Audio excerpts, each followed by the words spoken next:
The alarm tore through the darkness at 4:47, same as every morning, same as the thousand mornings before it. James Brennan didn't flinch.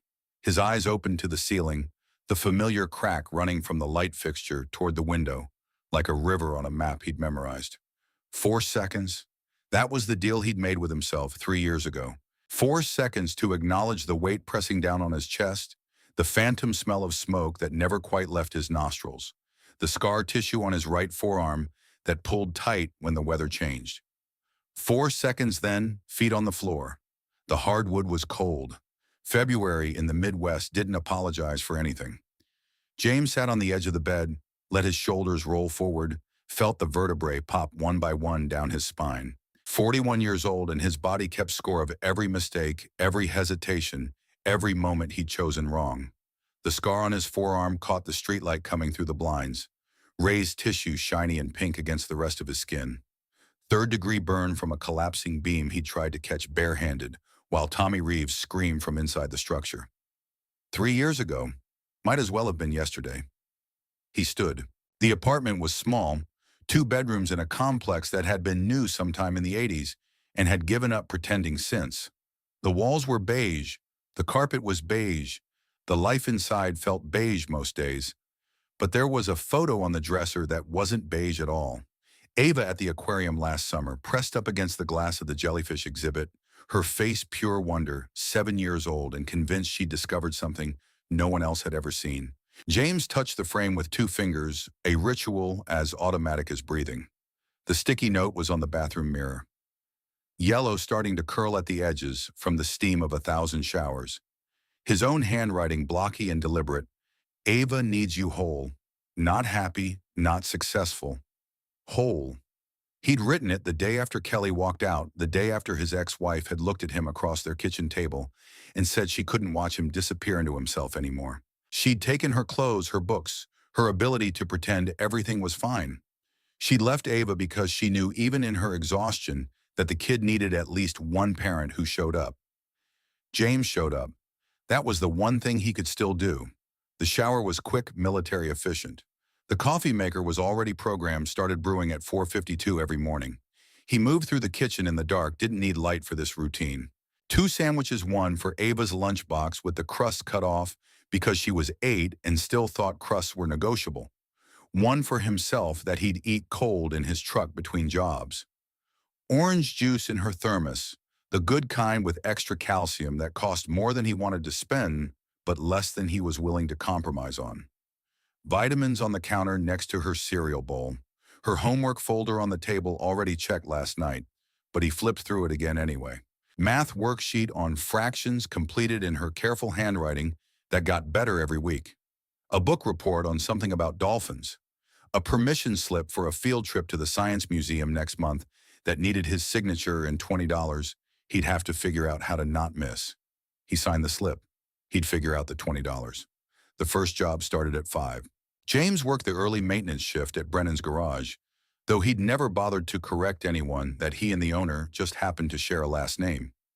Frank Brennan was 68, had hands like leather, and paid in cash every Friday without asking questions about why a former firefighter with full benefits was slinging wrenches at dawn. The work was straightforward. Oil changes, brake jobs, the occasional transmission if someone's luck had run particularly thin. James was good with his hands, always had been. Fire department had trained him to think in the systems to trace problems to their source. An engine was just another system that could fail if you didn't maintain it. He was under a Ford F-15. Oh, by 5:15, draining oil that came out black and thick, overdue by about 3,000 miles if the sticker on the windshield was honest. The garage smelled like grease and old coffee, and the space heater Frank ran in the corner that never quite warmed the whole room. The radio played classic rock at a volume just below conversation, and Frank himself was already at the front desk sorting invoices with reading glasses perched on his nose. The truck belonged to a teacher at Ava's school. James recognized the bumper stickers, the NPR loyalty, and the faded coexist slogan that had seen better years. He worked carefully, methodically. These were the hands that had held his daughter the night Kelly left, that had learned to braid hair from YouTube videos at 2 in the morning, that had once pulled a woman from a burning car on Route 9 and received a commendation he'd stuffed in a drawer and never looked at again. These were also the hands that had frozen on a doorknob 3 years ago, while his partner burned alive inside. The oil drained. James replaced the filter, added fresh synthetic, checked the brake fluid and the transmission and the coolant, because the teacher probably didn't check anything herself, and he couldn't stand the thought of Ava's teacher broken down on the side of the road in February. The scar on his forearm ached. Weather was changing, storm coming in maybe, or just his body reminding him that some things don't heal, they just stop bleeding. He finished at 8:45, washed his hands with the industrial soap that never quite got all the grease out from under his fingernails, took the cash Frank handed him without counting it. $70 for 3.5 hours. The money went into his front pocket, not his wallet. Wallet money was for bills. Pocket money was for Ava's field trip and the groceries that ran out before the week did. The second job was delivery driving for a regional grocery service that paid by the route, not the hour. James had the app open before he left the garage parking lot, claimed the afternoon shift that would start at noon and run until 6 if he was lucky later, if the routes went long. In between, he had 3 hours. Most people would go home, sleep, catch up on a life they were too busy living to actually live. James went to the counter. The diner was on Ashland Avenue, wedged between a laundromat that always smelled like burnt fabric softener and a tax preparation office that was only open 4 months a year.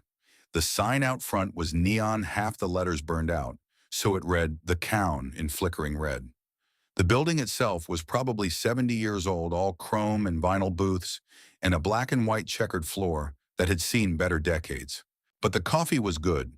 The owner didn't mind if you sat for an hour, and the booth by the window had extra space on the left side where someone in a wheelchair could pull up without needing to move furniture. James had been coming here for 2 years, ever since Kelly left, and he realized he couldn't stand the silence of his apartment in the dead space between jobs. He came at 9:30, ordered the same thing from Helen behind the counter, who'd been pouring coffee here since before James was born. Black coffee, no sugar, eggs over easy wheat toast, nothing fancy. Helen never wrote it down, just poured the coffee the moment he walked in, called the order back to the kitchen, in a voice that carried authority and chronic laryngitis in equal measure.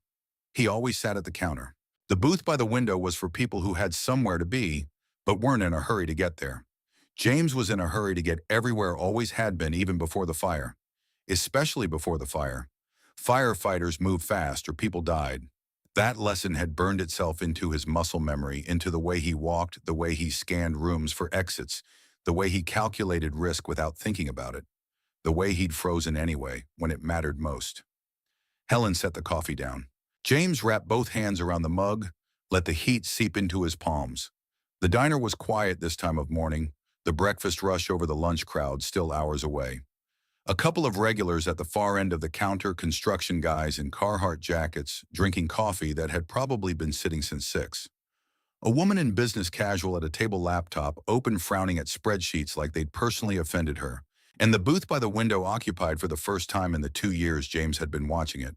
She was maybe mid-30s, dark hair pulled back in a messy knot, wearing a gray sweater that had seen enough washing to be soft at the edges.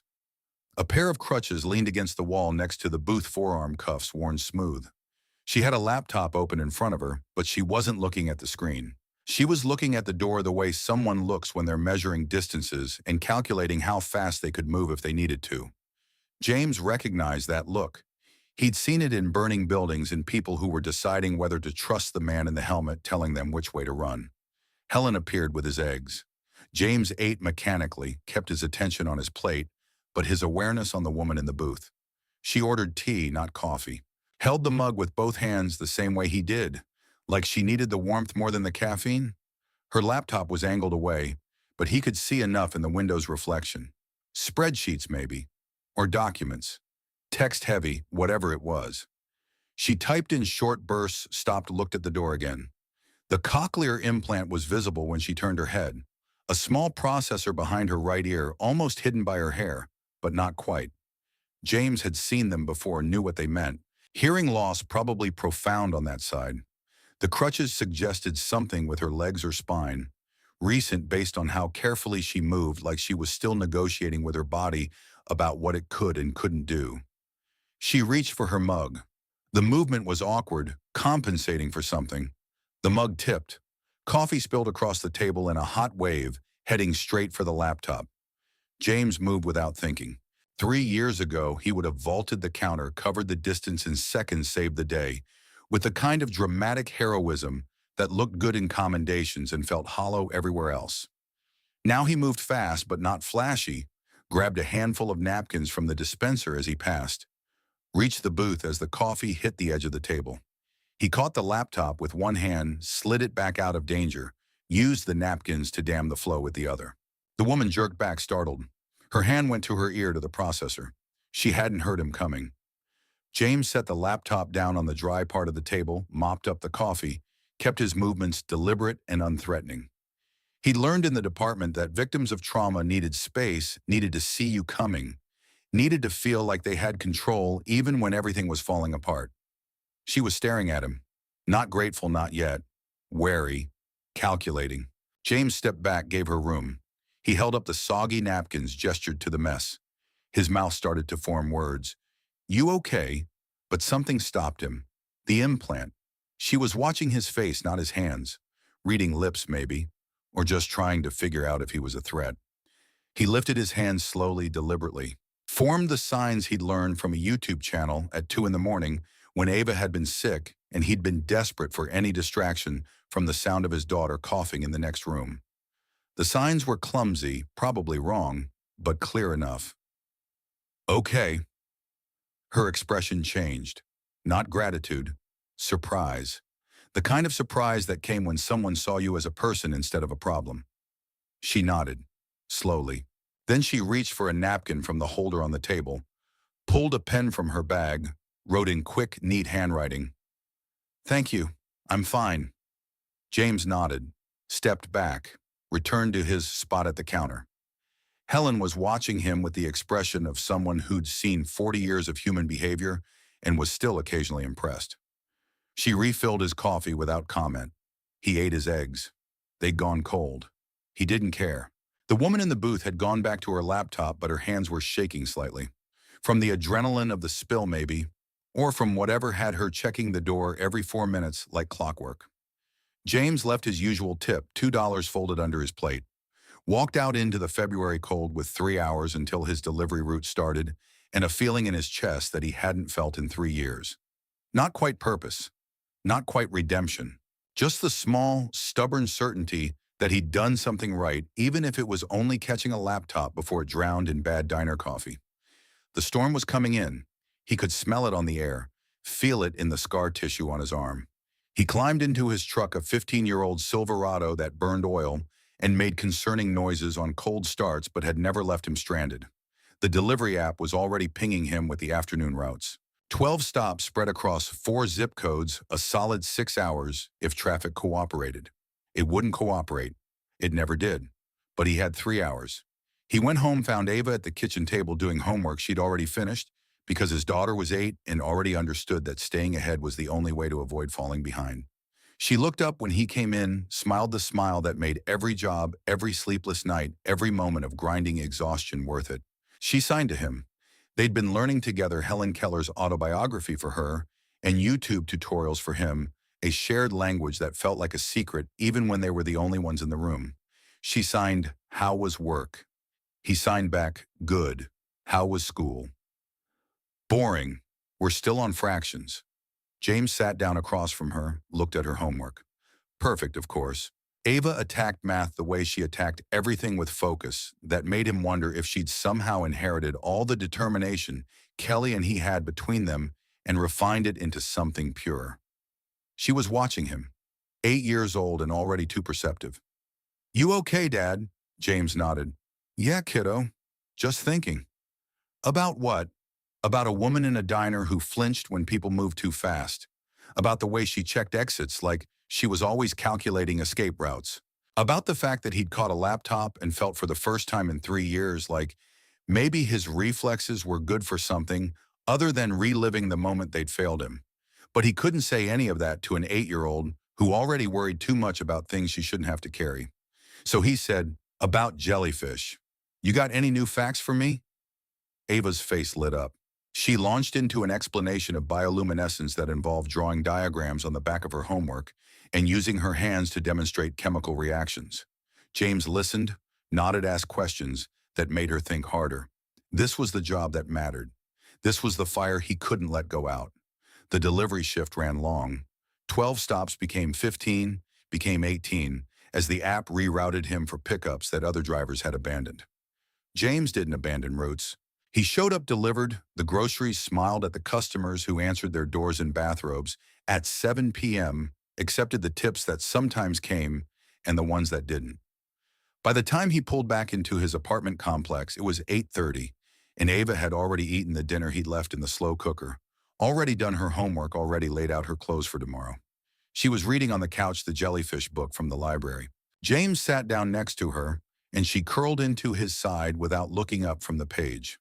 They stayed like that until 9, when he made her brush her teeth and get into bed, when he read her 2 chapters from the book about the girl who talked to whales, when he turned off her light and stood in the doorway, watching her breathe in the dark. The sticky note was still on the bathroom mirror when he brushed his own teeth. Ava needs you whole. He stared at it, at his own reflection, at the man he'd become in the 3 years since Tommy Reeves died screaming. Whole was ambitious. Whole might be impossible, but functional, present, showing up every day that he could do, that he would do. He set his alarm for 4:47 and closed his eyes. The next morning was the same. 4 seconds on the edge of the bed. Cold floor, scar tissue aching. Coffee brewing at 4:52. Ava's lunch-packed homework check permission slip sitting on the counter with the signature but not the $20, because he'd need to hit an ATM, and ATMs charge fees he couldn't afford to ignore. The garage, the oil changes, the brake jobs, Frank counting cash at the front desk, $70 into the front pocket, the counter at 9:30, Helen pouring coffee before he sat down, eggs over easy wheat toast, black coffee, the booth by the window occupied again. Same woman, same gray sweater, or maybe a different gray sweater that looked identical. Same laptop, same nervous energy, same checking the door every 4 minutes. But this time there was a difference. This time when James sat down at the counter, she looked up and met his eyes deliberately. She held up a napkin. Handwriting from yesterday, saved, thank you. James nodded, turned back to his eggs. Helen appeared at his elbow. You gonna talk to her, or you gonna keep pretending you don't notice her noticing you?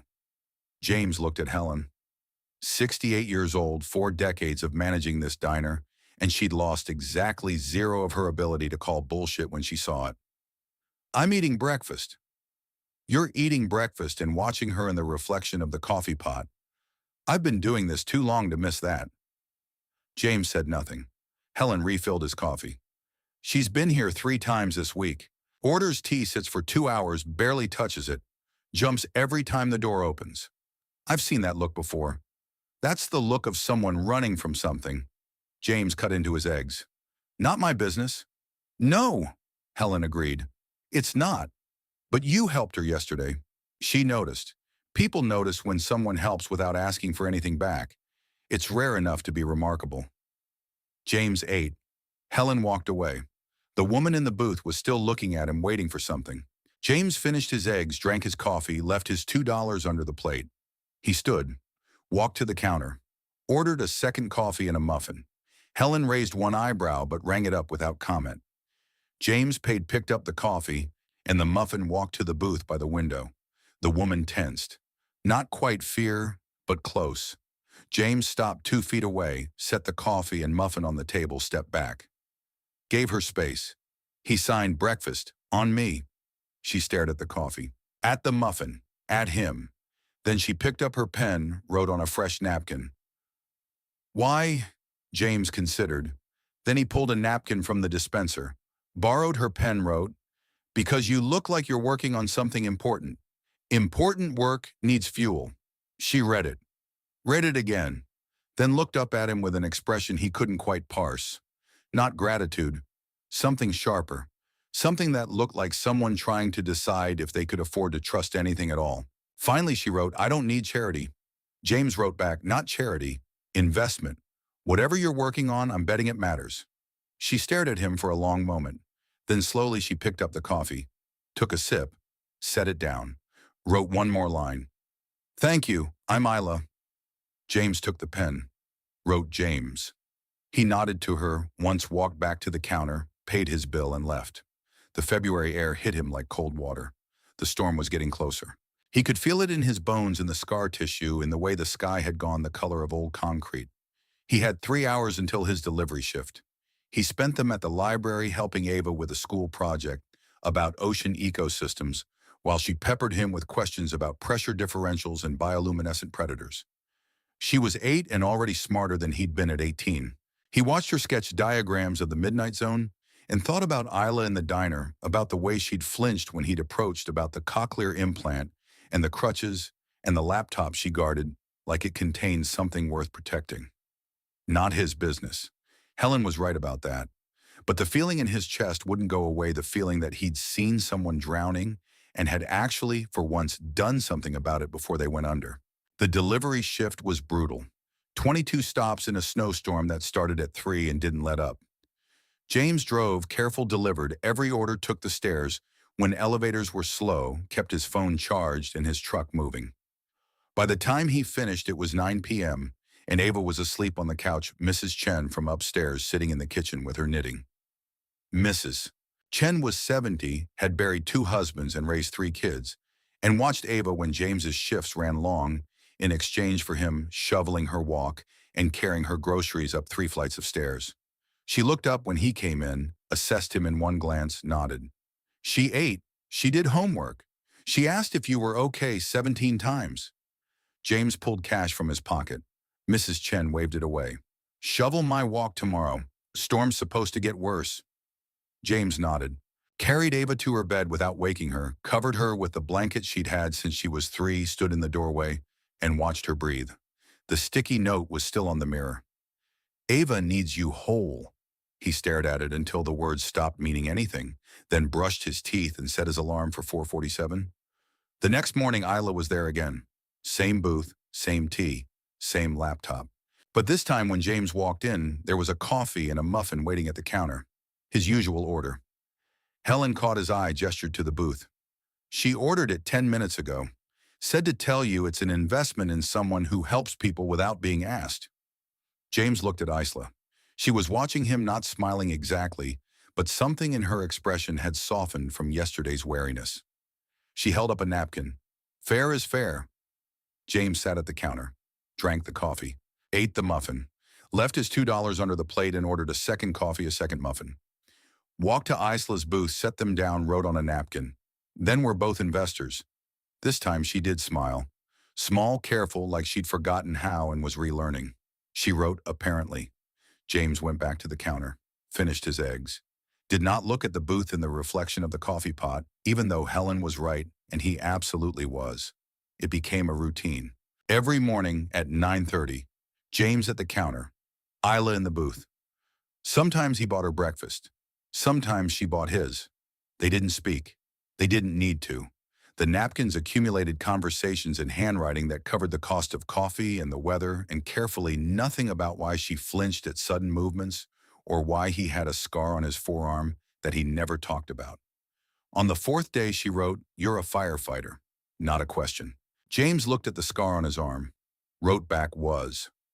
What happened? He could have written a lot of things. He could have written about Tommy Reeves and the sound a man makes when he's burning alive.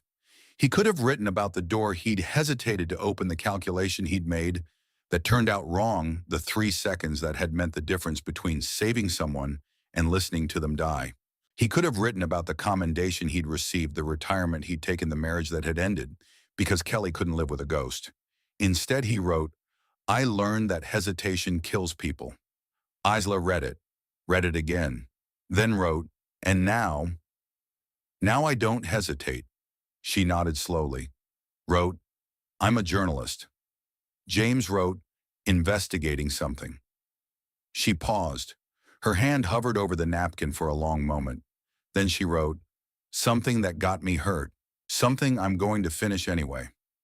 James looked at her, at the way she held herself like someone who'd been broken and had chosen to keep moving even though every step cost her. At the laptop that never left her sight, the crutches she carried like weapons, the implant that marked her as someone the world had decided was less than whole. He wrote, dangerous. She wrote back, very. James should have walked away. Should have paid his bill, gone to his delivery shift, kept his head down, and his life simple. He had a daughter who needed him whole, a stack of bills that required 3 jobs to almost cover a past he was still trying to outrun every morning at 4:47. But he looked at Isla and saw someone who needed a partner more than a savior, someone who was fighting something alone and losing ground every day she did it. He wrote, "Need help." Isla stared at the napkin, at him, at the door she'd been checking every 4 minutes for a week. Then slowly she wrote, "I don't know if you understand what you're offering." James wrote, "Try me." She picked up her laptop, turned it so he could see the screen. Documents, police reports, financial records, photographs of a man in expensive suits shaking hands with men who looked like they'd kill you for interrupting their dinner. Names highlighted, dates circled, a web of connections that went deep and dark. She wrote, Judge Griffin Aldrich, defense attorney for organized crime who became a judge. Bought his seat, bought his verdicts, bought 14 years of protection. I was engaged to his nephew before I figured out what his family really did. James read, kept reading, felt something cold settle in his stomach. She wrote, 18 months ago I confronted Declan, Griffin's nephew, told him I was going to expose them. He ran me off the road, left me for dead. The police ruled it an accident. Griffin's connections made sure of that. James looked at her crutches, at her implant, at the way she checked the door. She wrote, I survived, spent 6 months in hospitals and rehab, came back to finish what I started. But Griffin doesn't know that. He's looking for Isla Wright, the investigative journalist. Not this version of me. The disability makes me invisible to him. James wrote, he's still looking. His I has been asking questions, getting closer. I have maybe 2 weeks before he connects the dots. James sat back, processed. This wasn't catching a laptop or buying breakfast. This was walking into a building that was already burning, knowing the floor was unstable, knowing the odds were bad. This was the kind of decision that got Tommy Reeves killed. But it was also the kind of decision that meant something that mattered, that was bigger than just showing up and going through the motions of being whole. He wrote, then we have 2 weeks. Isla stared at him. You don't understand. These people are dangerous. They've killed witnesses. They've destroyed evidence. They've made people disappear. James wrote, I understand fire. This is just fire with a different name. And if you get burned, he touched the scar on his forearm, wrote, already happened, didn't kill me. This won't either. Isla looked at him for a long time. Then she wrote, why would you help me? You don't know me. You don't owe me anything. James thought about Tommy Reeves, about Kelly walking out, about Ava asking if he was okay 17 times while he shoveled snow and delivered groceries and pretended that showing up was the same as being present, about the sticky note on his mirror that he read every morning and believed less every day. He wrote, because 3 years ago I froze when someone needed help. I'm not freezing anymore. Isla read it. Her hands were shaking. She picked up the pen, started to write something, stopped. Started again. Finally, okay, but if this goes wrong, if you need to walk away, I won't blame you. James wrote, I'm not walking away. She nodded, closed the laptop, looked at him with eyes that had seen the worst of people and were trying to believe in something better. They sat there in the booth as the morning light came through the window, as Helen refilled coffee cups at the counter, as the world outside kept turning oblivious. James had 3 hours until his delivery shift. He spent them listening to Isla explain Griffin Aldrich's network, the evidence she had, the witnesses she'd found, the case she was building one careful piece at a time. He didn't take notes. Firefighters learned to hold information in their heads, to process it fast, to see the patterns that meant danger. He saw the patterns here, saw the way Isla had been methodical, careful, smart, saw where she'd been forced to stop because she was alone and running and trying to stay invisible, saw where he could help. When it was time to go, he wrote, tomorrow, same time, we'll make a plan. Isla wrote, thank you for believing me, for not thinking I'm paranoid or crazy. James wrote, you're not crazy. You're someone who won't quit. That's different. He left the diner. The storm had passed. The sky was clear and cold, the kind of February day that felt like the world had been scrubbed clean overnight. James drove his route, delivered groceries to people who smiled and people who didn't, took the tips that came, and the ones that didn't kept moving because that's what he knew how to do. But something had shifted. The weight in his chest felt different. Not lighter exactly, just distributed differently like he'd been carrying a load alone, and someone had stepped up to help shoulder it. He picked Ava up from school. She climbed into the truck backpack, nearly as big as she was, face serious. "Dad, I need to talk to you about something." James put the truck in park. "What's up?" "There's a girl in my class, Emma. She's deaf. She uses sign language. I've been teaching her some signs, but I'm running out of things I know. Can we learn more together?" James looked at his daughter. 8 years old and already more aware of other people's struggles than most adults would ever be. Kelly's empathy and his stubbornness wrapped in a fierce little package that made his chest hurt. "Yeah, kiddo, we can do that." Ava smiled. "Good, because Emma's really nice, and I want to be able to talk to her better. She told me today that most people don't even try. They just talk loud like she's stupid instead of deaf." James thought about Isla, about the way people must have looked at her, talked around her, made assumptions about what she could or couldn't do based on what they could see. "People are often wrong about each other," he said. "Sometimes the strongest people are the ones carrying things no one else can see." Ava considered this. "Like you." James started the truck. "Like everybody, Av. Everybody's carrying something." That night after Ava was asleep, after the dishes were done and the lunch was packed for tomorrow, James sat at the kitchen table with his laptop. He wasn't good with computers, hadn't needed to be, but he knew how to research, how to follow threads, how to build a picture from pieces. He typed Griffin Aldrich, hit enter, started reading, federal judge, appointed 6 years ago. Before that, defense attorney for 30 years specializing in organized crime, win rate over 90%. Connections to 5 major crime families. A son who died of an overdose 10 years ago.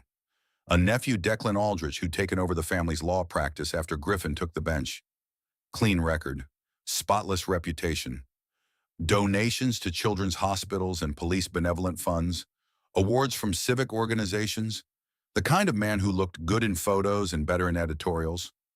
James kept digging, found the cracks. Cases overturned on technicalities. Witnesses who'd recanted testimony. Evidence that had gone missing. Patterns that made sense if you knew what you were looking at. He found the accident report from 18 months ago. Single-car collision, driver lost control, car left the road and struck a tree. Driver sustained moderate injuries. Passenger critical life-threatening injuries, medevac to regional medical. No charges filed. Accident ruled driver error, excessive speed. Driver Declan Aldrich. Passenger Isla Wright. James stared at the screen, thought about what it meant to survive something like that. To wake up in a hospital with your body broken and your hearing gone, and the knowledge that the person who'd hurt you was walking free because his family had enough power to make the truth irrelevant. Thought about what it took to not just survive that, but to come back fighting. He closed the laptop, set his alarm for 4:47, lay in bed and stared at the ceiling at the crack that ran like a river, and thought about rivers and how they carved through stone, not because they were strong, but because they didn't stop. Morning came. 4 seconds on the edge of the bed. Cold floor. Coffee at 4:52. Ava's lunch packed. The garage, the oil changes, Frank and his cash, the counter at 9:30. Isla already there. Laptop, open door, checked 3 times before James even sat down. She'd ordered his coffee. He sat, drank, pulled out a napkin and wrote, "I did research last night on Griffin, on the accident. I know what happened." Isla's face went carefully blank. She wrote, and James wrote, "And I'm still here." Something in her expression cracked, just for a second. Then she rebuilt it brick by careful brick. She wrote, "Most people hear the story and decide I'm either lying or too damaged to trust." James wrote, "Most people are wrong a lot." She almost smiled. Wrote, "You really want to do this? Help me take down a federal judge." James thought about Tommy Reeves, about the 4 seconds he gave himself every morning, about the sticky note on his mirror, and the daughter sleeping in the next room who needed to see that her father was someone who stood up when things got hard. He wrote, "I really do." Isla nodded, opened her laptop, turned it toward him. "Then let's get to work." The files spread across the table between them like evidence from a crime scene that hadn't finished happening yet. Isla's laptop showed a spreadsheet with names, dates, case numbers, 14 criminal trials where Griffin Aldrich had presided, where violent men had walked free on technicalities that appeared one day before verdict. James traced the pattern with his finger, the way he'd been trained to trace fire spread looking for the point of origin. Financial records sat in a folder marked with today's date. Offshore accounts linked to shell corporations, linked to Griffin's nephew Declan. Wire transfers timed perfectly with case dismissals. Money moving in patterns that made sense only if you believed a federal judge could be bought, which James now absolutely did. Isla's handwriting covered napkins arranged in neat rows. Witness names. 3 dead officially ruled suicides. 1 missing last seen entering the federal courthouse for a grand jury testimony that never happened. 2 still alive, both terrified, both refusing to talk after the first 3 disappeared. Helen refilled their coffee without comment. The diner had emptied out after the morning rush. Just them in the booth, a couple at the counter reading newspapers, the ambient noise of a kitchen cleaning up for lunch prep. James appreciated that Helen ran the kind of place where you could spread evidence of federal corruption across a table, and she'd just pour coffee and mind her business. Isla wrote on a fresh napkin, "The PI Griffin hired is named Vaughn Poole. Former cop, now private security. He's good. Found 2 of my safe houses already. I moved before he connected the dots, but he's getting faster." James studied the photo Isla pulled up on her screen. Vaughn Poole was maybe 40, built like someone who'd spent time in a gym and knew how to use it. Clean-shaven, professional haircut, the kind of face that blended into crowds. Exactly the kind of man you wouldn't notice following you until it was too late. "How close is he?" James wrote. "Week and a half, maybe 2. He knows I'm in the city, doesn't know where yet, but he's systematic. Checking hospitals, rehab centers, physical therapy clinics. Eventually he'll find someone who remembers treating me." James pulled out his phone, opened his delivery route app. Hundreds of addresses across the metropolitan area, updated daily, constantly shifting. He wrote, "I drive everywhere for work. Cover the whole city. If you need eyes on something, surveillance, I can do that without raising flags." Isla looked at the phone at the map covered in dots representing delivery stops. Something shifted in her expression. That could actually work. Griffin's office is downtown. Declan's law practice is in the financial district. If you're already in those areas for deliveries, James nodded. Wrote, "What exactly am I looking for? Patterns, who visits, how often? Griffin's supposed to be impartial, but if he's meeting with Declan's clients outside court, that's evidence of coordination. I need photos, times, dates, anything that proves they're actively conspiring, not just family dinners." The bell above the diner door chimed. James's firefighter reflexes kicked in. Assess, catalog, determine threat level. 2 men in construction gear heading for the counter. No threat, but Isla had gone rigid, hands flat on the table, eyes tracking them until they sat down and pulled out lunch orders. She wrote, "Sorry, I know they're not his people, but my body doesn't always believe what my brain knows." James understood that. Understood living with a nervous system that stayed activated long after the danger passed. He'd woken up at 3 a.m. for 2 years after Tommy died, convinced he smelled smoke, convinced he'd missed something, convinced the next alarm would be the one where he failed again. He wrote, "You're doing the smart thing, staying alert. That's survival, not paranoia." Isla read it twice, then wrote, "Thank you. Most people tell me to relax, like I can just decide to stop being scared. People who've never been hunted don't understand that fear keeps you alive." She looked at him with an expression that said she was recalculating who he was, what he understood. Then she wrote, "You've been hunted."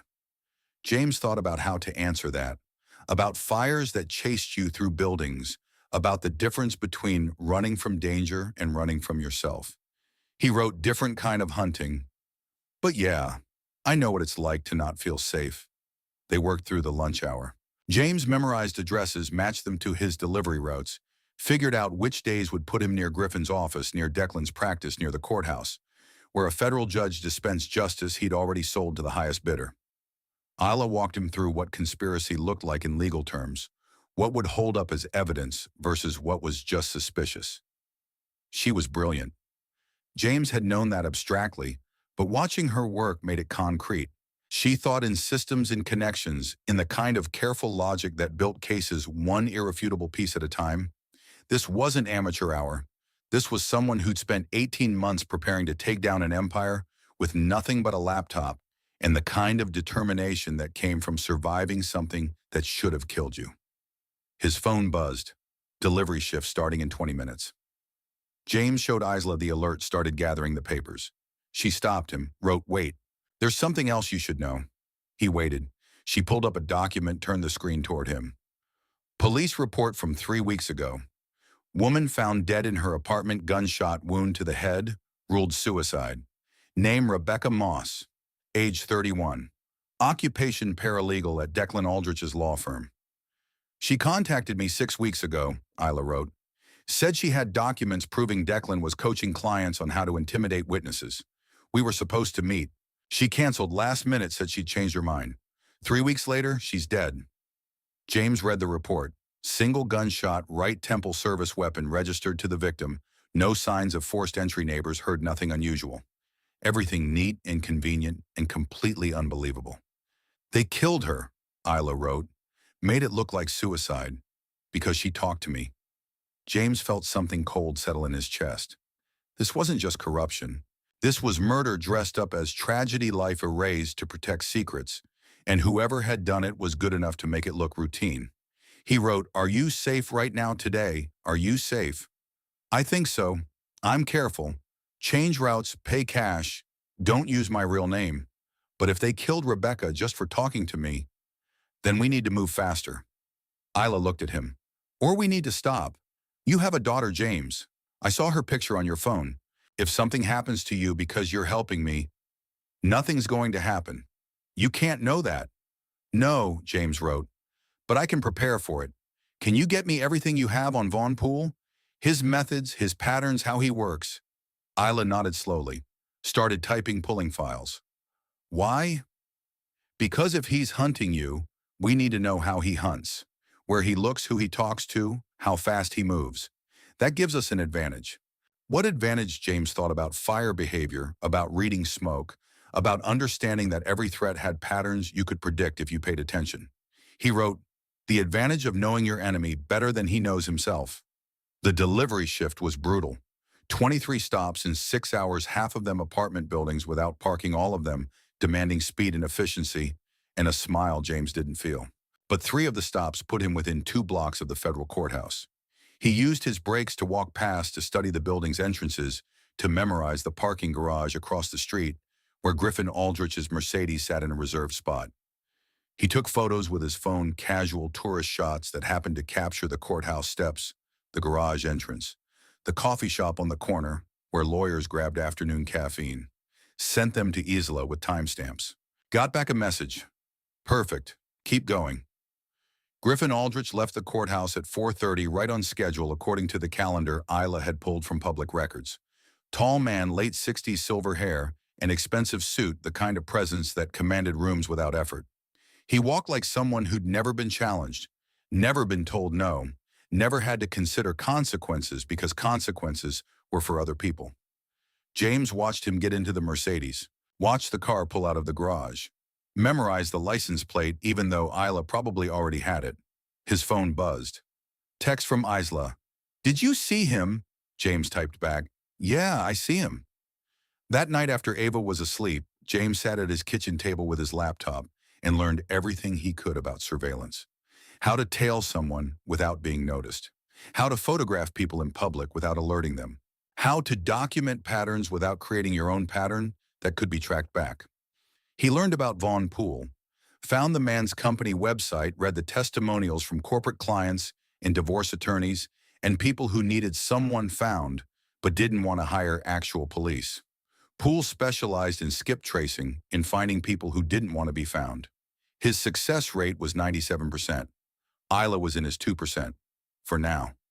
James found articles about Rebecca Moss. Local coverage of her death brief, and sad, the kind of story that got 2 paragraphs and a photo pulled from social media.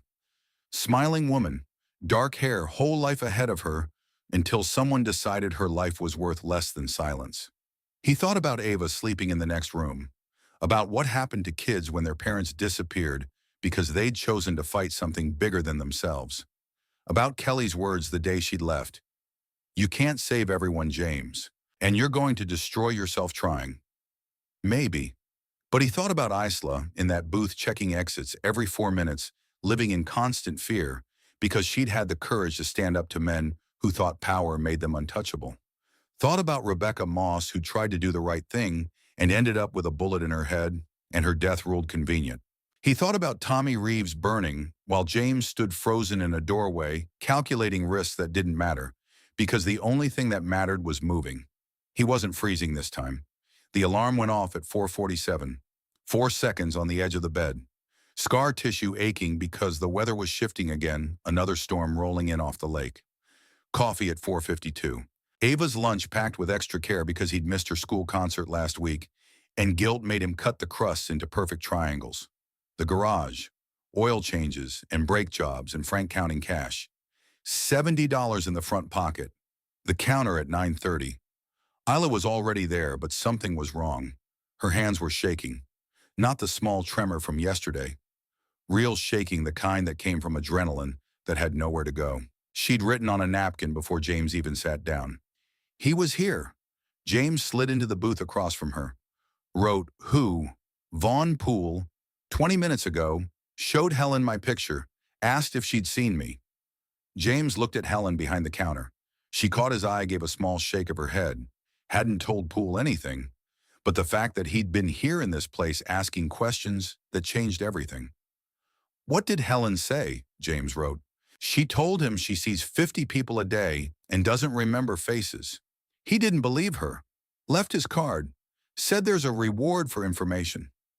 James felt the calculation shift. Poole wasn't just searching anymore. He was getting smart, offering money, making people think twice about loyalty to strangers. Somebody would talk eventually. Somebody always talked when the price was right. He wrote, "You can't come back here. It's not safe." Isla's face crumpled.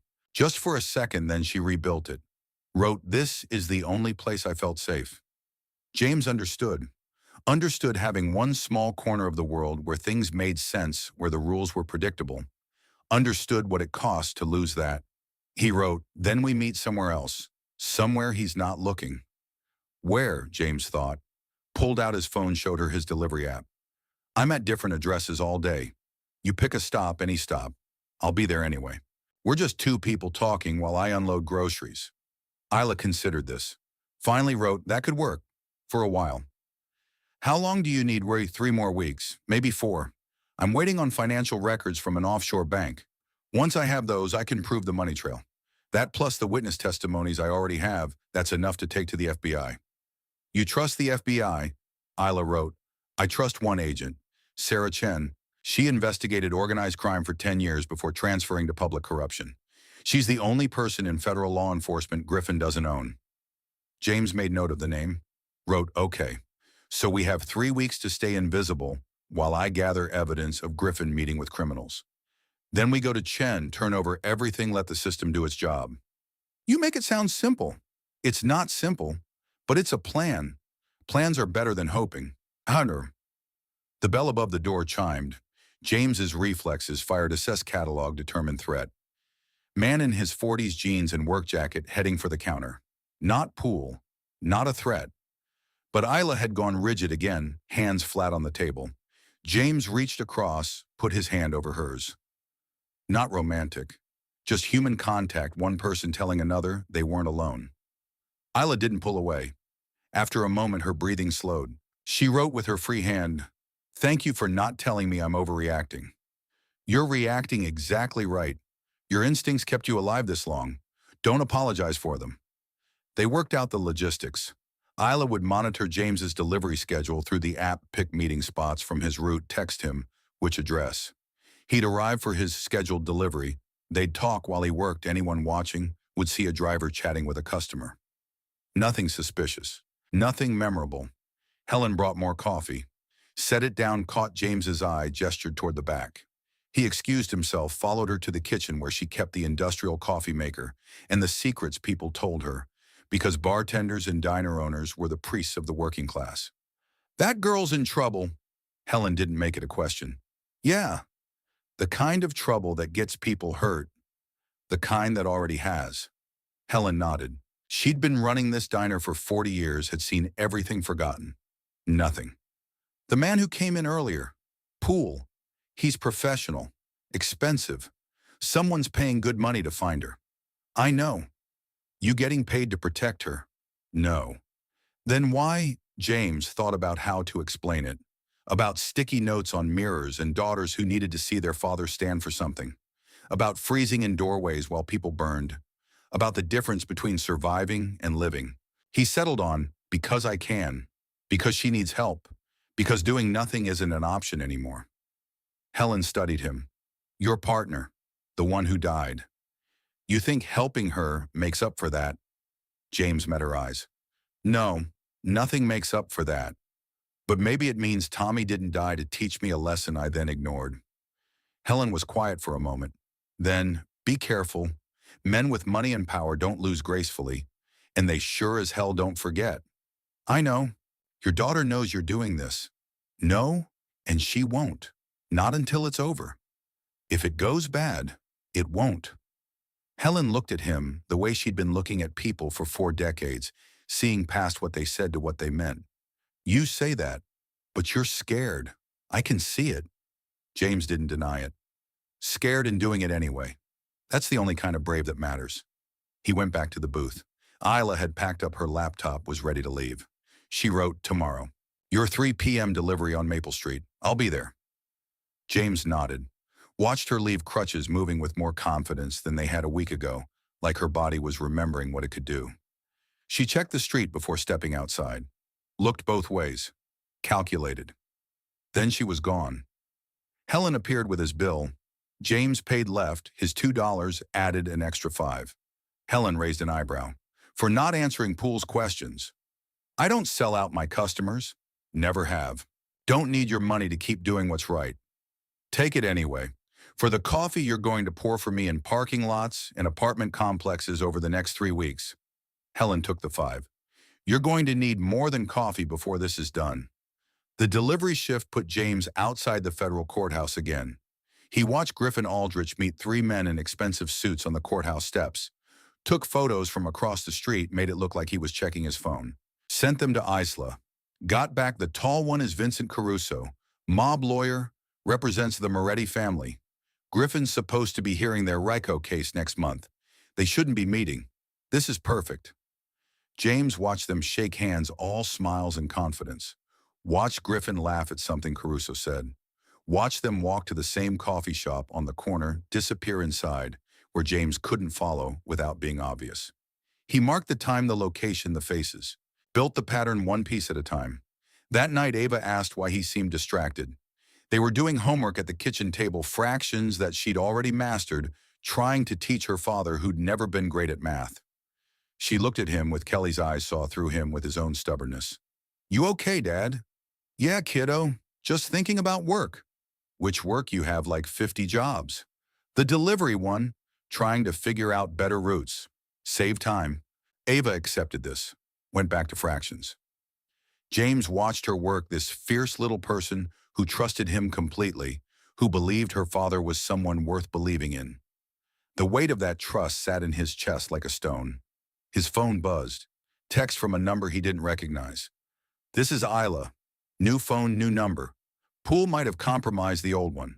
Tomorrow, 3 p.m., 284, 7 Maple Street, apartment 4B. James saved the number, deleted the text, sat with his daughter and helped her with homework, and tried not to think about Rebecca Moss, about women who helped fight corruption, and ended up dead, about what happened to 8-year-olds when their fathers made enemies of people who solved problems with bullets. The next morning brought rain. Heavy cold, the kind that soaked through clothes and chilled bones. James worked the garage in wet gear, changed oil in puddles, came out looking like he'd been swimming. Frank paid him in damp bills. The counter was half empty, people staying home rather than face the weather. Isla wasn't there. Safer that way, but James missed the routine. Missed the napkin conversations, the careful way she'd begun to trust him, the sense that they were building something together, even if that something was just a case against a corrupt judge. His delivery shift was misery. Wet boxes, slippery stairs, customers annoyed their groceries were damp. But at 2:55, James pulled up to 2847 Maple Street. Old apartment building, 6 stories, brick facade that had seen better decades. He grabbed the delivery for 4B cat food and microwave dinners and the sad groceries of someone living alone and climbed the stairs. Isla opened the door before he knocked. Apartment 4B was small, sparsely furnished, the temporary housing of someone who didn't plan to stay long. She gestured him inside, took the groceries, set them on a counter. Then she wrote, "We have a problem." James waited. She pulled up her laptop, showed him an email. FBI Special Agent Sarah Chen, responding to Isla's inquiry about meeting to discuss federal corruption. The email was polite, professional, and absolutely devastating. "Ms. Wright, I appreciate you reaching out. However, I've been reassigned to the Chicago field office, effective immediately. My cases here are being transferred to other agents. I suggest you contact the Public Corruption Division directly." Isla wrote, "Chen was the only one I trusted. The only agent Griffin doesn't have leverage over. If she's been transferred, Griffin got to her or got to someone above her, which means we can't go to the FBI. Not yet. Not until we have evidence so overwhelming they can't ignore it even if they want to." James processed this. 3 weeks had just become longer. Maybe months. Maybe never if Griffin kept moving pieces to protect himself. He wrote, "So what do we do?" Isla was quiet for a long moment. Then she wrote, "We go to the media, my mother. Your mother, Thea Harlan. She owns the Harlan Media Group, newspapers in 14 cities, digital news platforms, investigative teams. She and I haven't spoken in 14 months. Not since the accident." "Why not?" Isla's face went carefully blank. She wrote, "Because when I told her Griffin's nephew tried to kill me, she wanted to handle it quietly. Didn't want scandal. Didn't want her daughter's name in the papers. We fought. I left. Haven't talked since. Will she help now? I don't know, maybe. If I can convince her this is bigger than family embarrassment, that Griffin is a threat to everything she claims to care about: justice, truth, accountability." James thought about estranged parents, about Kelly out there somewhere, living a life that didn't include him, about bridges burned and the hard work of rebuilding them. He wrote, "When was the last time you tried to call her?" 14 months ago. "Maybe try again." Isla stared at the laptop, at her mother's name and her contacts right there, one click away from a conversation she'd been avoiding for over a year. Her hands were shaking again. James wrote, "You don't have to do it alone. I'll be right here." She looked at him. Then slowly she picked up her phone, dialed, put it on speaker so she could read the captions the accessibility feature provided. The phone rang 3 times. Then a voice, crisp and professional, "Thea Harlan." Isla's breath caught. She typed into the caption app, "Mom, it's me." Silence on the line. Long enough that James wondered if the call had dropped. Then Isla, "Is this really you?" "It's me." "Sure, where are you? Are you safe?" "I've been trying to find you for months. I hired investigators. I know. I'm sorry. I couldn't risk contact. It wasn't safe." "Safe from what, Isla? What's happening?" Isla looked at James. He nodded. She typed, "I need your help. I have evidence of federal corruption. A judge taking bribes, meeting with mob lawyers, fixing cases. But the FBI agent I trusted was just transferred. I think the judge got to her. I need someone with resources to investigate this properly, to publish it where people will pay attention." Another silence. Then Thea's voice, different now, sharp. "The judge. Is it Griffin Aldrich?" "Yes. How did you?" "Because his people have been asking about you, offering money for information on your whereabouts. I told them nothing, but Isla, they're getting aggressive." James and Isla exchanged looks. If Griffin was pressuring Thea Harlan, he was getting desperate. Desperate meant dangerous. Thea continued, "I'm in Boston right now. Business conference. But I can be back in the city by tomorrow afternoon. Where can we meet?" Isla typed, "Somewhere public. Somewhere with security cameras. Somewhere Griffin's people can't make me disappear. The Metropolitan Library, main branch downtown. 3 p.m. tomorrow. I'll bring my investigative team. We'll go through everything you have." Isla's hands were shaking so hard she could barely type. "Okay, 3 p.m. Library." "Isla?" Thea's voice softened. "I'm sorry for not believing you before, for not standing with you when you needed me. I'm here now. Whatever you need." I need you to be careful. These people killed a woman 3 weeks ago, made it look like suicide. If they think you're helping me, let them think. I've dealt with threats before. I didn't build a media empire by backing down. They ended the call. Isla set her phone down, stared at it like it might explode. Then she looked at James and wrote, I can't believe I just did that. You did good. Having your mother's resources, her platforms, that changes everything. Or it puts her in danger. She's an adult. She made her choice, just like you did. Isla nodded slowly. Then she wrote, will you come tomorrow to meet her? I know it's a lot to ask, but I don't want to do this alone, and you're the only person I trust. James thought about his delivery schedule, about the routes he'd have to reschedule, about Ava's school pickup he'd need to arrange with Mrs. Chen. Thought about what it meant to be someone's only person to carry that weight. He wrote, I'll be there. That night, James couldn't sleep. Lay in bed, staring at the ceiling, at the crack that ran like a river, thinking about tomorrow. About meeting Thea Harlan, about turning over evidence to people who had the power to actually use it. About the fact that once they did this, once they went public, there was no taking it back. Griffin would know. Vaughn Poole would know. Everyone would know, and the hunt would intensify. He got up at 3 a.m., made coffee, sat at the kitchen table with his laptop. Researched Thea Harlan, found articles about her business empire, her investigative journalism awards, her reputation for going after corruption, even when it cost her advertising revenue. Found photos of her at charity events, press conferences, board meetings. Tall woman, silver hair, the kind of presence that commanded rooms. Found one photo that made him pause. Thea Harlan with a younger woman, maybe 20 years ago. Dark hair, bright smile, standing at a journalism award ceremony. The caption identified the younger woman as Isla Wright, age 16, winner of a high school journalism competition. Mother and daughter both holding trophies, both looking at the camera with the same fierce determination. He wondered what had happened in the 14 months since the accident to fracture that relationship. Wondered if it could be repaired or if some breaks cut too deep. His phone buzzed. Text from Isla. Can't sleep either. James typed back, thinking about tomorrow. Scared, terrified, you must same, but the good kind of terrified, the kind that means something's about to change. James sat with that, then typed, your mother seems formidable. She is. She'll want to control everything. She'll have opinions about how we should proceed. She'll try to manage the story. Can you work with that? Long pause, then, I have to. She's my best shot at making this count for something, at making sure Rebecca Moss didn't die for nothing. James understood. Understood fighting for the dead, for the people who couldn't fight anymore. He typed, get some sleep. Tomorrow's a big day. You too, and James, thank you. For everything. For not walking away when most people would have run. He didn't know how to respond to that. Settled on, see you tomorrow, 3 p.m. library. The alarm went off at 4:47. James gave himself his 4 seconds, then got up and prepared for a day that would either change everything or destroy it completely. He couldn't tell which. Maybe both. The Metropolitan Library occupied an entire city block limestone, in glass rising 6 stories above street level.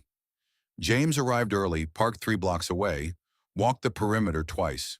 Old habits from the fire department, know your exits, identify hazards, plan for worst-case scenarios. The library had 4 public entrances, 2 emergency exits, security cameras covering every approach. Good sight lines from the street. Lots of witnesses if something went wrong. Not that he expected violence in broad daylight at a public library, but Vaughn Poole was methodical, and methodical people adapted.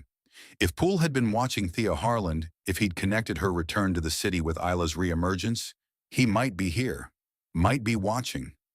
James scanned faces in the crowd. Mothers with strollers, college students with laptops, business people cutting through on lunch breaks. No one who registered as threat, no one paying too much attention to anything except their own trajectory through the day. Isla was already inside. She'd texted him from the 3rd floor reading room tucked into a corner table where she could see both staircases and the elevator. James found her surrounded by books she wasn't reading, laptop open to a document that might have been evidence or might have been cover. She looked exhausted in a way sleep wouldn't fix. 18 months of running had carved lines into her face that hadn't been there in the photo he'd found of her at 16, standing with her mother at an award ceremony. She wrote on a napkin she'd brought from the diner, She's not here yet, due in 20 minutes. James sat across from her, positioned so he could watch the elevator. Wrote back, "How are you feeling?" "Like I'm about to hand my mother ammunition she'll use however she wants, regardless of what I need." "You don't trust her." Isla hesitated, then wrote, "I trust that she loves me. I don't trust that she understands what I've been through or why I made the choices I made." James understood that kind of conditional trust, the love that existed alongside fundamental incompatibility. Kelly had loved him, had still left because love wasn't enough when someone refused to be reached. The elevator chimed. 3 people emerged, two college students and a security guard doing rounds. Not Thea. James checked his watch. 15 minutes. Isla was typing something on her laptop, fingers moving fast. She turned the screen toward him. Email draft addressed to Sarah Chen, the FBI agent who'd been transferred. Subject line, "Evidence of federal corruption opening in 24 hours." The email detailed everything. Griffin Aldrich's corruption. The witness murders the offshore accounts, the conspiracy.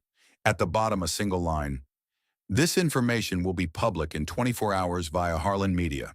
If you want to act before it becomes a media circus, contact me immediately." James read it twice. Wrote, "You're threatening her." "I'm motivating her. If Chen was transferred to get her away from this case, maybe going public forces her hand. Makes it impossible to ignore. Or it warns Griffin we're about to move. Gives him time to prepare. We send it after we meet with my mother. After we've already committed to publishing. At that point, it doesn't matter if Griffin knows the story's already in motion." James considered the strategy. Bold, risky. Either broke everything open or collapsed it entirely. He wrote, "Your call, it's your investigation." "It's our investigation? You've been risking as much as I have. I've been taking photos and delivering groceries. You've been living with a target on your back for 18 months. Isla looked at him with an expression that said she saw through the minimization. Wrote, "You have a daughter. Every time you help me, you're risking what happens to her if this goes wrong. Don't pretend that's nothing." The elevator chimed again. This time, the woman who emerged made every other person in the library look diminished by comparison. Thea Harlan wore authority like tailored clothing, gray suit, minimal jewelry, silver hair cut sharp enough to draw blood. She moved through the reading room like she owned it, which, given her family's donations to the library's endowment, she partially did. Isla stood. Her mother saw her, stopped walking. For a moment, they just looked at each other across 30 feet of library floor, across 14 months of silence, across the wreckage of a relationship neither knew how to repair. Then Thea crossed the distance in 10 strides and pulled her daughter into an embrace that looked like it hurt both of them. James stood, gave them space. Watched Thea hold Isla at arm's length, studying her face. Her implant, the crutches leaning against the table.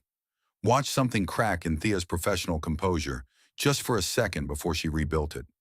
"You look different." Thea's voice carried even at conversation volume trained for boardrooms and press conferences. 18 months and major trauma will do that. "I should have believed you when you told me what Declan did. I should have stood with you instead of trying to manage it. You were protecting your reputation. I was being a coward. There's a difference." Isla blinked. James had the sense this was not the conversation she'd expected. Thea noticed him for the first time, turned her full attention his direction. He felt assessed, cataloged, evaluated, and found either adequate or wanting in about 3 seconds. "You must be James. Isla mentioned you've been helping her." James nodded.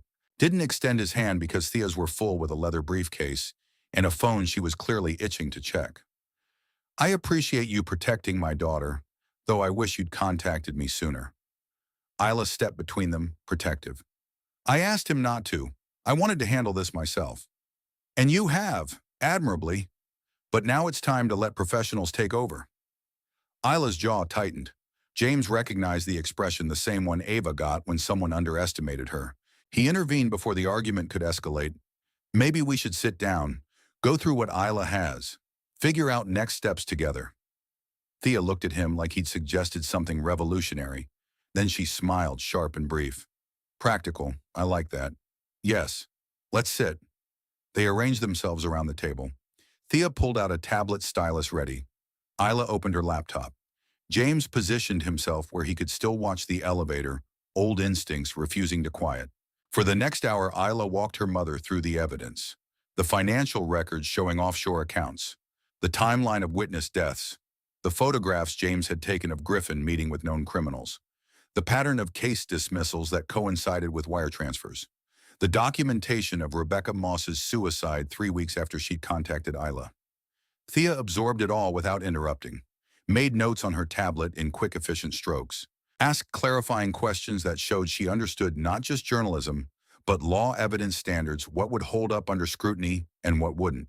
When Isla finished, Thea sat back. This is explosive. If we publish this, when we publish this, it will destroy Griffin Aldrich. End his career. Probably send him to prison along with his nephew and half the legal establishment in this city. That's the goal. The blowback will be substantial. Griffin has allies, powerful ones. They'll come after us, after you specifically. They're already coming after me. Thea's expression hardened. Then we make sure they can't touch you. I'll assign a security team, round-the-clock protection. You'll stay at my estate outside the city until this is over. Isla shook her head. I'm not hiding at your estate while you publish my investigation. It's not hiding. It's basic security protocol. It's you taking over. Again. Like you always do. Thea's voice sharpened. I'm trying to keep you alive, Isla. These people killed Rebecca Moss. They'll kill you too if given the chance. Which is why we need to move fast. Publish before they know it's coming. Not spend weeks in security briefings while Griffin fortifies his position. James watched them argue, saw the old patterns emerge. Thea pushing for control, Isla pushing back. Two strong-willed people who loved each other and couldn't quite figure out how to exist in the same space without collision. He waited for a pause, then interjected, What's your timeline for publication? Thea looked at him. My investigative team needs time to verify sources, cross-check facts. 2 weeks minimum. 4 would be better. We don't have 4 weeks. Isla's hands moved in sharp gestures. Vaughn Poole was at the diner asking about me. He's getting close. If we wait 4 weeks, he'll find me first. Then we accelerate, but we still need to verify. Publishing unconfirmed allegations against a federal judge isn't journalism, it's libel. James pulled out his phone, showed Thea the photos he'd taken. I can verify the meetings. I photographed Griffin with Vincent Caruso 3 times in 2 weeks. Documented the times, location, circumstances. That's conspiracy to obstruct justice right there. Thea studied the photos. Her expression shifted the professional evaluating assets, resources angles. Your former fire department, yes ma'am, trained in observation, documentation, crisis response.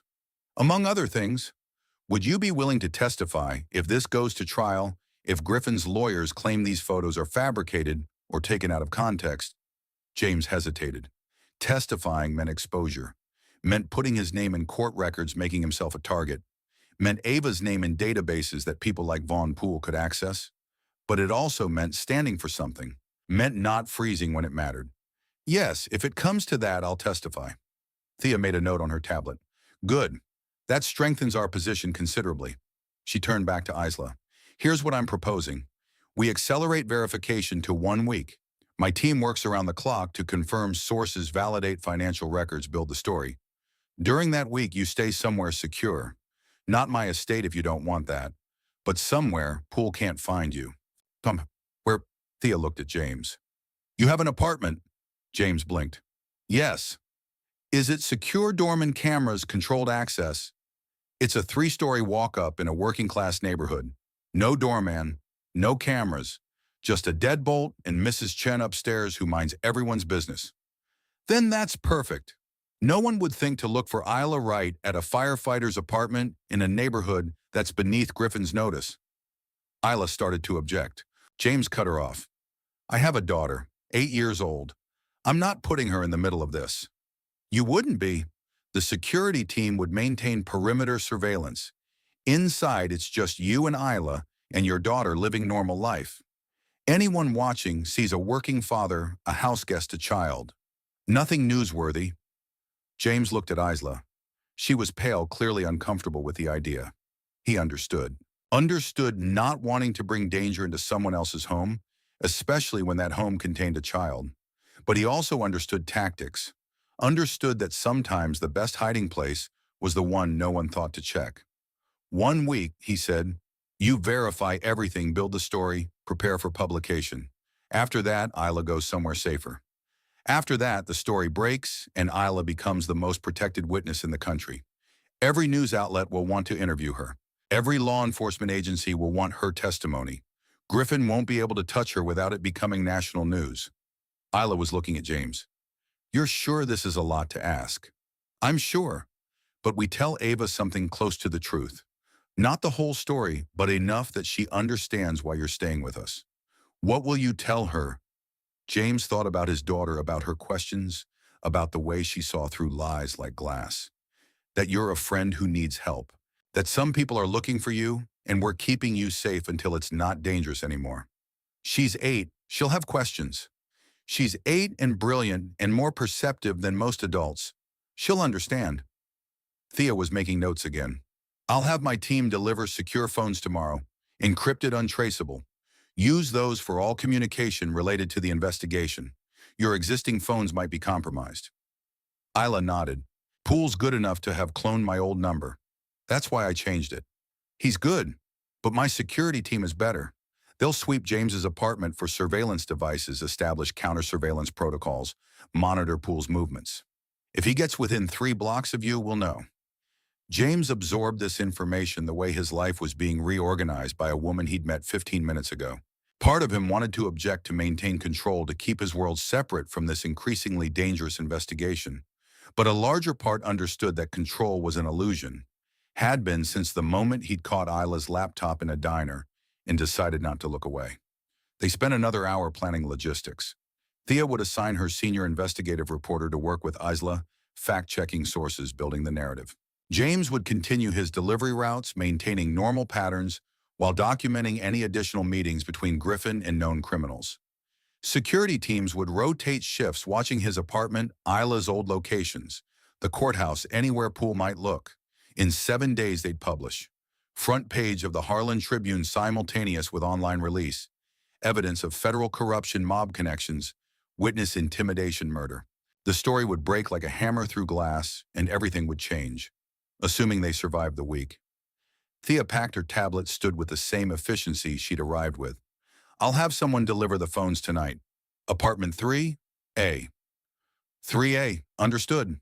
She looked at her daughter. I meant what I said, about being sorry, about not believing you. Isla nodded, throat working. I know. When this is over, when Griffin is behind bars and you're safe, we should talk. Really talk. About everything that happened. About how we rebuild from here. Maybe, if we both survive, Thea's expression hardened. We will, because I didn't build an empire by letting bullies win, and you're my daughter. Stubborn runs in the family. She left the way she'd arrived, purposeful, commanding, impossible to ignore. James watched her go, then looked at Isla. She was crying silently, tears running down her face while her expression stayed carefully neutral. You okay? James kept his voice low. I forgot what it felt like. Having her believe me. Having her actually help instead of trying to manage everything into convenient silence. She seems formidable. She is. She's also terrifying when she decides to fight for something. Griffin has no idea what he just activated. James's phone buzzed. Delivery shift starting in an hour. He showed Isla the alert. I need to work. You want to come with? Riding around in a delivery truck is about as boring and normal as it gets. Isla wiped her eyes, managed a smile. That sounds perfect, actually. They took his truck, Isla in the passenger seat, with her laptop, James navigating routes through neighborhoods he knew by heart. She worked while he delivered groceries, typing notes, organizing files, occasionally looking up to ask him questions about what he'd observed during surveillance. Between stops, they talked. Not about the investigation, about normal things. Isla asked about Ava, about raising a daughter alone, about how James managed 3 jobs without collapsing. James asked about journalism, about what made a good story, about how Isla had ended up investigating corruption in the first place. I was covering city council when I was 23. Isla explained through the caption app on her phone, which she was using instead of napkins while in the truck. Boring budget meetings, zoning disputes. Then I noticed a pattern. Same contractors winning bids, always just under budget, always connected to the same council members. Dug into it. Found kickbacks, fraud, ghost employees. Published it. 3 council members went to prison. And you got addicted to the high of breaking corruption. Something like that. Or maybe I just hate watching people abuse power while everyone else pretends not to notice. Same reason I became a firefighter. Wanted to help people. Stop bad things from happening. Isla looked at him. But you left. After your partner died. James gripped the steering wheel tighter. Yeah. Couldn't do it anymore. Kept seeing Tommy in every fire, every victim. Kept freezing, second-guessing, calculating risks when I should have been moving. You haven't frozen with me. You've done nothing but move since we started this. Because this isn't a burning building. This is different. Is it people still die if we hesitate? Rebecca Moss died because she hesitated because she changed her mind about helping. We hesitate now, more people die. Maybe me, maybe you. The fire's different, but the stakes are the same. James pulled up to his next delivery stop. Sat for a moment absorbing that perspective. Isla was right. He'd been thinking of this as separate from firefighting, from the work that had broken him. But the core was identical: act fast, save who you can, live with the ones you couldn't save. I never thought about it that way. You don't freeze anymore, James. Whatever you think you lost 3 years ago, you found it again. I've watched you. You assess, you move, you help. That's not someone who's broken. That's someone who learned from trauma and came back stronger. James wanted to believe that.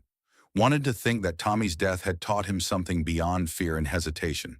But the scar on his forearm ached in the cold, and the sticky note on his mirror still said, Ava needs you whole, because he'd never quite convinced himself he was. The afternoon shift ended at 7. James drove Isla back to his apartment, parked in the space Mrs. Chen had stopped using after her second husband died. Helped Isla navigate the stairs with her crutches, unlocked his door to find Ava at the kitchen table, surrounded by homework and library books. She looked up when they entered, saw Isla, saw the crutches, saw her father's expression that said this was important. Ava, this is Isla. She's a friend who's going to be staying with us for a while.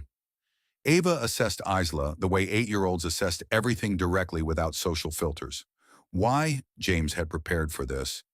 Because some people are looking for her, and they shouldn't find her. So we're helping her stay hidden until it's safe. Is she in danger? Yes. Ava processed this with the seriousness she brought to difficult problems. Are we in danger? We're taking precautions to make sure we're not. There will be people watching the building, keeping us safe. But inside here, we're just going about normal life. Ava looked at Isla. Can you talk? Isla pulled out her phone, typed into the caption app. I can, but I'm deaf on one side, and my hearing aid doesn't always work perfectly. Sometimes I prefer to type. My friend Emma at school is deaf. She uses sign language. Do you? Some. I'm still learning. Ava signed, Hello, my name is Ava. The signs were careful, practiced, exactly what James had taught her. Isla's face transformed. She signed back, Hello, Ava. It's nice to meet you. Ava grinned, looked at her father. I like her. She can stay. James felt something loosen in his chest. Thanks, kiddo. Now show Isla where she can put her stuff, then come back for dinner. Ava jumped up, led Isla to the small second bedroom that James used for storage and laundry. He heard them talking, Ava's voice bright and curious, Isla's responses typed into her phone. Heard his daughter explaining her jellyfish obsession, heard Isla encouraging questions about bioluminescence and deep-sea adaptation. By the time they emerged, Ava had adopted Isla as a project. She showed her the homework, the library books, the drawings she'd made of jellyfish at various life stages. Isla examined everything with genuine interest, asked questions that made Ava think harder, treated an 8-year-old like a person worth taking seriously. James made dinner pasta with marinara because it was cheap and filling, and Ava would actually eat it. They sat at the small kitchen table, the three of them crowded together, Ava explaining ocean pressure differentials, while Isla typed responses and James tried to remember the last time his apartment had felt this full of life. After dinner, after Ava's homework was checked and her lunch was packed for tomorrow, and she was in bed reading about immortal jellyfish, James and Isla sat in the living room with the lights low. His laptop open between them, going through the evidence, again preparing for the week ahead. A knock on the door made them both freeze. James checked the peephole. Woman in her 30s, professional clothing, holding 2 phones in cases. Security team, Isla whispered. Your mother's people. James opened the door. The woman handed him the phones without preamble. Encrypted, untraceable, satellite-based. Use these for all communication related to the investigation. Your existing phones stay on, keep using them for normal life. Makes it look like everything's routine. James took the phones. Counter surveillance. Already in place. 2 teams rotating 12-hour shifts. We have eyes on all approaches to this building. If Vaughn Poole comes within visual range, you'll know immediately. He's that close. He's been making inquiries in this neighborhood today, checking utility records, delivery services, asking questions. He knows Isla's in the city. He's narrowing the search grid. Isla had gone pale. The woman noticed softened slightly. He doesn't know about James. Doesn't know about this apartment. We're monitoring his movements constantly. You're safe here. After she left Isla, and James sat in silence, the weight of what they'd committed to settling over them like smoke. 7 days until publication. 7 days to stay hidden while Vaughn Poole systematically eliminated hiding places. 7 days to build a case that would either destroy Griffin Aldrich or get them killed trying. James's secure phone buzzed. Text from Thea. My team confirms the offshore account numbers match. Financial records are legitimate. This is going to work. Isla's secure phone buzzed seconds later. Same message. She looked at James, fierce and fragile all at once. We're really doing this. Yeah, we really are. I keep waiting to feel scared, but mostly I just feel tired. Like I've been running for so long, and finally I get to stop and fight. James understood. Understood the exhaustion that came from constant vigilance, the relief of finally facing a threat instead of fleeing it. Get some sleep. Tomorrow we keep building the case. Isla stood hesitated. Thank you for letting me bring this into your home, into your daughter's life. I know what I'm asking. You're not asking, I'm choosing. There's a difference. She nodded, started toward the bedroom, then turned back. That thing you said, about learning that hesitation kills people. You were wrong. James waited. Hesitation is just assessment, taking a moment to think before you act. What kills people is fear that prevents action entirely. You assess, then you move. That's not hesitation, that's intelligence. She disappeared into the bedroom. James sat in the dark living room, turning her words over, testing them against 3 years of guilt. Maybe she was right. Maybe the problem hadn't been the 3 seconds he'd taken to calculate entry points. Maybe the problem had been what he'd done with those 3 seconds, frozen instead of adjusted, panicked instead of adapted. Maybe Tommy Reeves had died not because James hesitated, but because sometimes fires win, and there's nothing anyone could have done. Maybe. The week that followed developed its own rhythm. James worked his jobs, maintained his routes, photographed Griffin Aldrich meeting with more criminals than should have been possible for a federal judge. Isla worked from the apartment, coordinating with Thea's investigative team, fact-checking sources, building the narrative that would destroy Griffin's career. Ava absorbed Isla's presence like it was the most natural thing in the world. Asked questions about journalism, about why people did bad things, about whether justice always won, or just sometimes. Taught Isla more sign language. Made her laugh with observations about ocean predators that somehow related to human behavior. In the evenings after Ava was asleep, James and Isla sat at the kitchen table going through evidence, planning for worst cases, preparing for the moment when Griffin discovered what was coming and struck back. On day 3, Vaughn Poole was spotted 2 blocks from James's apartment. The security team reported his movements, canvassing buildings, checking mailboxes, talking to residents. He was close. Getting closer. On day 4, Thea's investigative team confirmed Rebecca Moss's death was inconsistent with suicide. Bullet trajectory wrong, gunpowder residue patterns, suggesting the weapon had been held by someone else's timeline that didn't match witness statements. They couldn't prove murder, but they could prove the investigation had been inadequate, could raise enough questions to force a second look. On day 5, James photographed Griffin meeting with Declan Aldrich at an expensive restaurant. The nephew who'd run Isla off the road, who'd tried to kill her sitting across from his uncle sharing wine and conversation, like attempted murder, was just business. Isla looked at the photos typed into her secure phone. That's the first time I've seen Declan's face in 14 months. I used to love him. Used to think we'd get married, have kids, build a life together. Looking at him now, I don't recognize the person I was who could love someone capable of that. James saved the photos, sent them to Thea's team. People change, or maybe they show you who they always were when they think they can get away with it. Which one was Declan? Both probably. People are complicated. On day 6, the FBI contacted Isla. Special Agent Sarah Chen calling from Chicago responding to the email Isla had sent. Her voice came through the caption app on Isla's phone. I can't officially help. I've been explicitly told to stay away from this case. But off the record, whatever you're planning to publish, do it fast.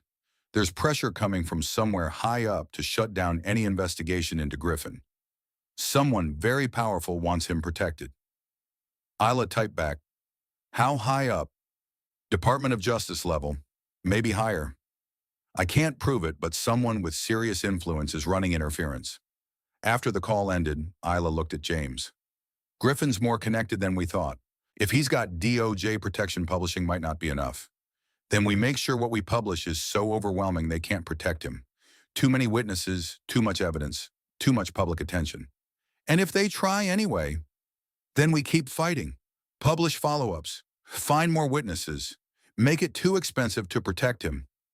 Isla nodded slowly. You really believe justice can work even against people this powerful? James thought about Tommy Reeves, about fires that couldn't be stopped, deaths that couldn't be prevented, losses that had to be carried forever. Thought about the difference between justice and fairness, between what should happen and what did. I believe that doing nothing guarantees they win. Fighting gives us a chance. That's enough. On day 7, Thea called. We're ready. Stories fact-checked, source verified, legally reviewed. We publish tomorrow morning. Front page online everywhere simultaneously. Once we do this, there's no taking it back. James and Isla sat at the kitchen table with secure phones. Ava asleep in the next room, the weight of tomorrow pressing down like atmospheric pressure before a storm. Last chance to walk away, Isla typed. Once this publishes, you're involved. Your name, your testimony, everything. Griffin will know you helped me. Poole will know. They'll come after you. Let them. I'm not the one who's been running. You have Ava to protect, which is exactly why I'm doing this. Because I want her to grow up in a world where corrupt judges go to prison, where journalists don't get killed for telling the truth, where doing the right thing matters more than power. Isla looked at him with eyes that had seen the worst of humanity and were trying to believe in something better. That's a nice world. I hope it exists. Only if we fight for it. She reached across the table, took his hand. Not romantic, just human connection, two people who'd chosen to stand together against something bigger than themselves. Tomorrow then, we burn it all down. James thought about fire, about the way it consumed everything, about standing in doorways while buildings collapsed. Thought about the difference between destructive fire and controlled burns that cleared ground for new growth. Tomorrow, he agreed, we burn it down and see what grows from the ashes. The alarm went off at 4:47 for what felt like the last time that particular morning would be routine. James gave himself his 4 seconds. Then he got up and prepared for the day that would either vindicate everything they'd built or destroy them for trying. By 6 a.m., the story was live. Front page of the Harlan Tribune, above the fold, impossible to miss. Federal judges' corruption exposed, evidence of mob connections, witness intimidation, murder. By 7 a.m., it had gone viral. Every major news outlet picking it up, citing the Tribune's investigation, adding their own analysis. Griffin Aldrich's name trending nationally. Calls for his immediate resignation for FBI investigation for criminal prosecution. By 8 a.m., Vaughn Poole was standing outside James's apartment building. The security team called first. We've got him. Corner of 3rd and Maple. He's just watching. Hasn't approached yet. James looked out the window. Saw Poole across the street, phone to his ear, eyes on the building's entrance.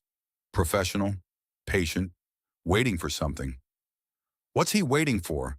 James asked into his secure phone. Confirmation. He knows someone connected to the story is in this building. He's trying to verify before he moves. Isla appeared at James's shoulder. Saw Poole. Went very still. That's him. That's the man who's been hunting me for 18 months. James pulled her away from the window. He can't get to you. Security's in place, stories published, Griffin's exposed.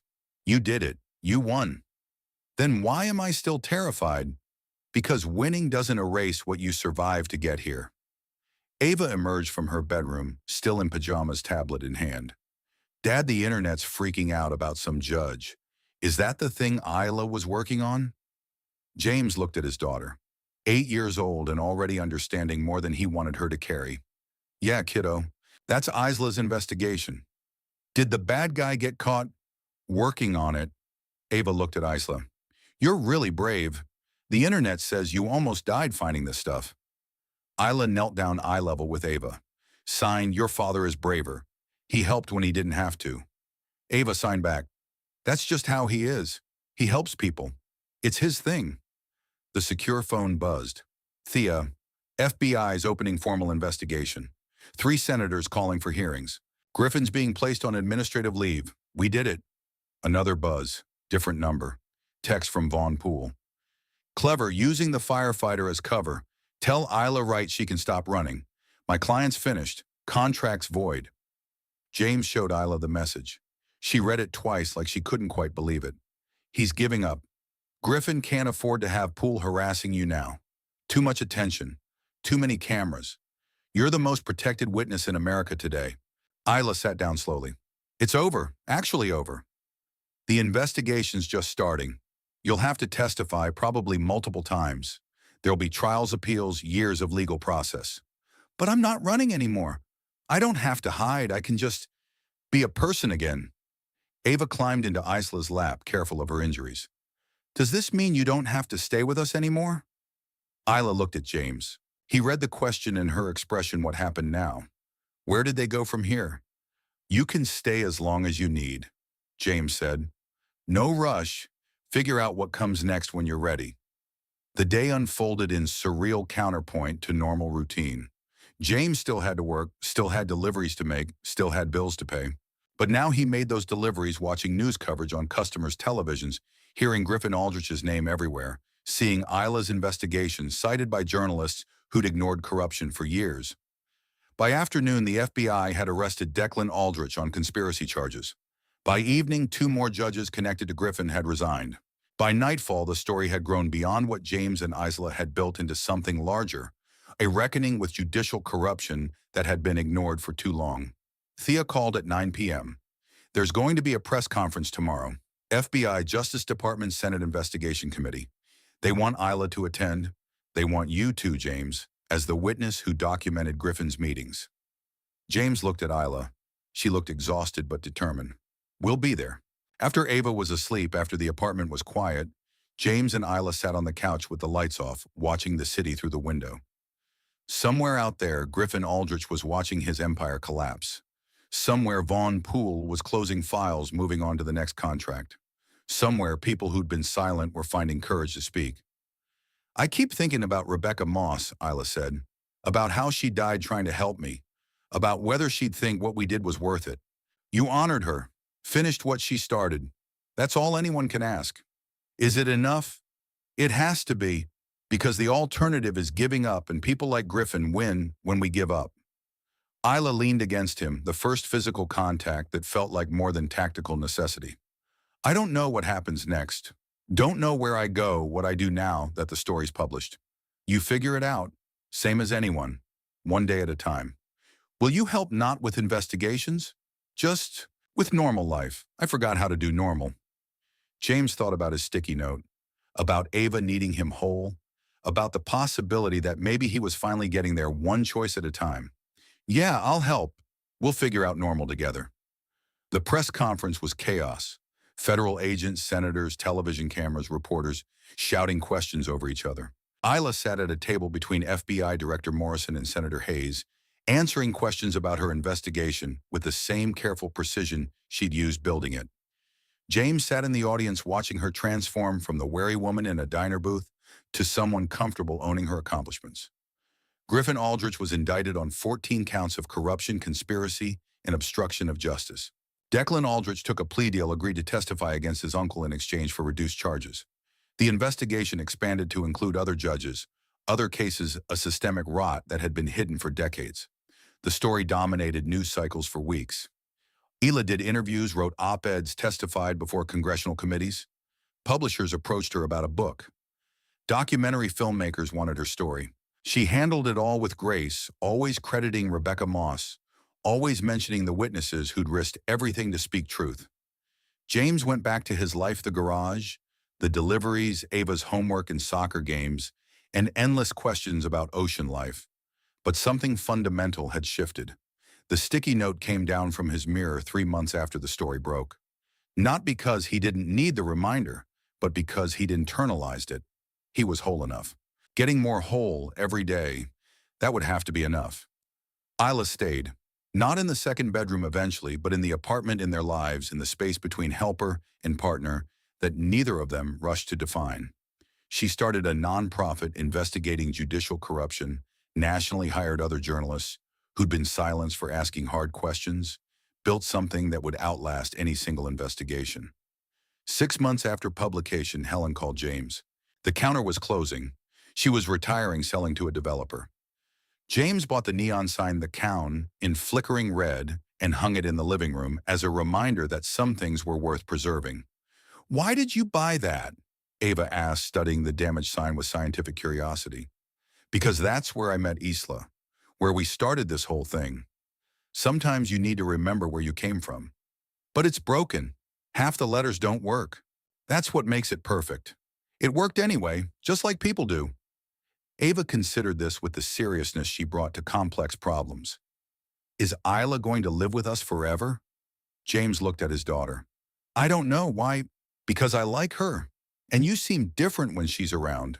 Less worried about everything." "Different how?" "Like you remember you're a person and not just my dad." James felt his chest tighten. 8 years old and already seeing what he'd been hiding from himself. "Would you be okay if she stayed?" Ava shrugged. "Yeah, she's cool. Plus she's teaching me about investigative journalism, which is way more interesting than fractions." That evening, after dinner and homework and the comfortable chaos of 3 people sharing space designed for 2, James found Isla on the couch with her laptop working on an article about witness protection reform. He sat down beside her. She closed the laptop, gave him her full attention. "Ava asked if you're staying forever." Isla tensed. "What did you say?" "I said I didn't know, that it was up to you." "And what do you want?" James thought about the question, about the apartment that felt less empty now, about mornings that included more than just routine, about the possibility of building something that wasn't just survival but actual life. "I want you to stay, not as a house guest, not as someone hiding, as someone who belongs here, if that's what you want too." Isla looked at him for a long moment. "I spent 18 months running from danger. I don't want to run towards something just because it feels safe." "I'm not asking you to. I'm asking if maybe possibly this could be home. Not because you need protection, because you choose it." She reached for his hand. "I choose it. I choose this. I choose you and Ava and this ridiculous broken neon sign. I choose normal, whatever that looks like." James kissed her. Not desperate or urgent, just present. 2 people who'd survived fires in different forms, choosing to build something together from what remained. Outside, the city continued its indifferent motion. Inside, under a broken sign that somehow still gave light, a former firefighter, an investigative journalist, and an 8-year-old who loved jellyfish, built the ordinary, extraordinary life that came after the flames. Griffin Aldrich was sentenced to 23 years in federal prison. 14 convictions were overturned. 3 innocent men walked free. Rebecca Moss's case was reopened, reclassified as homicide, her family finally given acknowledgement that her death had meant something. And in a modest apartment that smelled like coffee and pasta sauce, and the particular chaos of people who'd chosen each other deliberately, James Brennan woke up one morning and realized he hadn't given himself the 4 seconds in over a month. The alarm went off, and he just got up. Whole enough. Finally impossibly whole enough. The sticky note stayed in a drawer with other artifacts that had served their purpose. Ava's first tooth, a photograph of Tommy Reeves, a napkin from a diner where everything had started with spilled coffee, and the reflexive choice to help. Sometimes showing up was enough. Sometimes it changed everything.